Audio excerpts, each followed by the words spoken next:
A while back, we built a dog crate end table. Like most woodworking projects, we encountered some unique challenges that we had to overcome. And I think many of you may find it interesting to see how we work them out. You may even be able to apply some of these tips to projects of your own.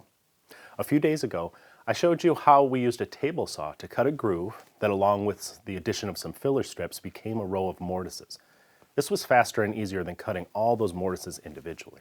I'll link to that video below if you want to check it out. But today I want to talk about how we did something similar for the gate. But this came with its own challenge because the top rail was curved. So for a seamless fit, the shoulders on the top of each bar had to be curved to match. So how did we do that? First, we made sure the curve was even and well formed from end to end.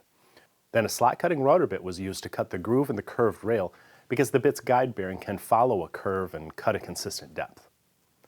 The door frame was then dry assembled and the inner shape was traced onto some MDF, which was then carefully cut to produce a template that matched the curve. The length of the MDF template was equal to the opening in the frame, plus the length of both the top and bottom tenons that we wish to cut. You can see from this angle here that there are two pencil lines added to the bottom of the MDF. Each represents the length of a tenon that was added to the MDF's overall length. There's also a fence attached to the bottom edge of the template against which we can rest the ends of our workpieces. These three longer strips are the bars that will go in the gate. The others are just scraps that happen to have tenons on the end. They're nailed in place to keep the proper spacing between the bars and hold them where they will be in the assembled gate.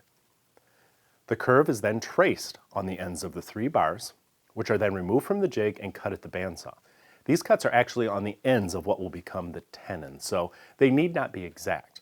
What really counts is the shape of the shoulders below these tenons, and those will be formed at the router table using a slot cutting bit with its bearing running against the curved edge of our template. After one side's finished, all three rails are removed and then flipped together in the jig so the opposite faces may be routed in the same way to complete our tenons. You'll notice that the spacers that fit along the straight bottom rail are all cut square on the ends. These are simple to glue in place. But the spacers that fit along the top curved rail are different. The portion of the rail where each spacer goes is at a slight angle in relation to the bars. If the ends of those spacers were cut square, there would be visible gaps where they meet the bars. Instead, the angles at which the ends must be cut are marked by eye and the cuts made by hand. Since the curve is gradual, there's no need to form a matching curve on each spacer. A little sanding will be sufficient to make everything flush. I'm sure there are a lot of ways this may be accomplished, but this is how we solve the problem, and in the end, it's the results that matter. See you next time. MyWoodcutters.com is the sort of small business I like to support. Stefan is a great guy, and he can find you knives and cutters for almost any joiner, planer, shaper, or molding machine. And his are the best prices if you're planning to upgrade to a helical carbide cutter head. Please use the link below this video to check with him before you buy somewhere else. Some small businesses are just worth supporting. Wait, don't go yet. If you're new here, please subscribe and remember to ring the bell. I would really appreciate that.